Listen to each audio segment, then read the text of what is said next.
it inside your hands, you can get the tips down.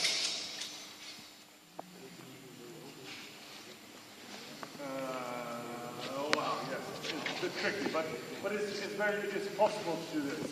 So you can go here, like this position. It's just letting it slide in your hand. My interpretation of the shakla was actually based on the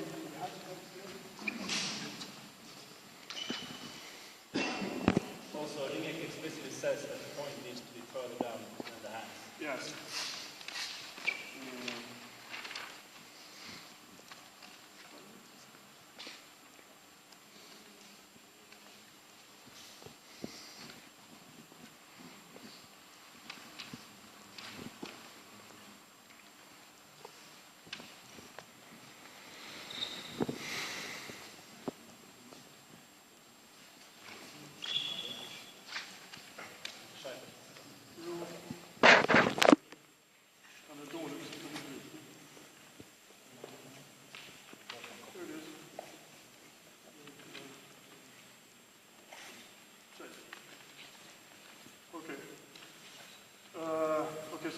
I'm not going to read it in German because it's embarrassing. I'll translate back to English from the Swedish. Okay. No, the shakla is dangerous to the face and breast. When it stands against you in the garden, cut with the long edge from the Langenschneider from the Langenscheitel. The long edge from the long scheitel, over neither, from up to below, and remain high with your arms in the cut, and hang with the tip against his face. Now, a lot of the interpretations said that what this means is cut him in the head. And they didn't take into account the fact that it says the long shakla, which could be in this direction, of course, like it's long in that direction, or from above to below, or the neither, which is all the way through, with your hands high. Oh. Weird, right? So, just striking like this. It is a cut to the head, and there are images showing this cut, right?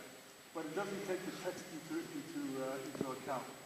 That you're striking a long cut from above to below with your hands remaining high, and it's a threat to the face and breast. It says threat. It doesn't say when you hit him over the head. That's a threat, right? So that was the interpretation of the shakla. And what it did for me also was, one of the things that we had a problem with was, if I'm lowering my hand as I'm cutting here, they become a target. And normally we would just argue that, well, if he's suicidal, because he'll get hit in the head and I'll get him in the hands, you know. But the problem with this is, all the beginners do it. If you have an art where the beginners naturally just, because what's the natural reaction? Someone's attacking my head, I'll do it like this. They'll cut my hands off. Okay, so I killed him, but I have no hands. It's not artful, right? So I need to do something with the shakla that can actually stop their cut. One, I want to have my hands far away. It's up. And secondly, if I miss, if I don't kill him, I want to intersect the blade in a way that defends my hands. If I'm cutting like this and he comes up, there's nothing that deflects the blade, his blade. But if I got my blade like this, I have a greater chance. So keep your hands high and the tip below, from above to below. That's the theory of it. Another thing is that if he doesn't go for my hands, I gain that angle.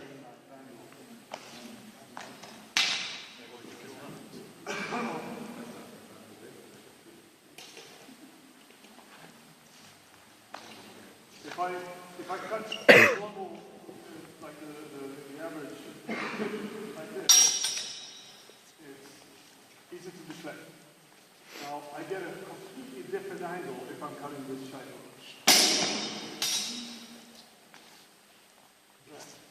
actually hit him over the head because my angle is there. Right?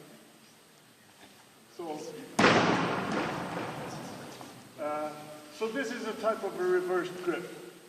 It takes a bit of, like you have nimble hands, you can do this. Plus it's very quick, comes at a different at an angle, and it follows the text. So it has a lot of speaking to it, right?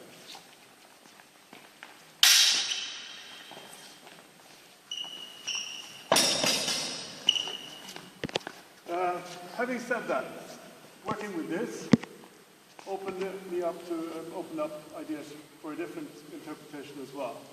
You don't have to let it slide like this. You can actually let it slide like this as well. You can use this position, right? And it works as well. So we're going to try this out. We'll go with the first interpretation. We just let it slide in hand. And just to get a feel of it, the easiest way of getting a feel of this is to just do this. So then you know which position you're aiming for.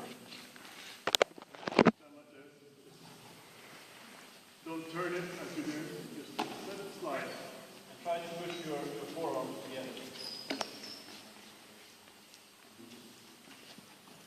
This one works very well regardless of the job section, because you just rotate around with your thumb.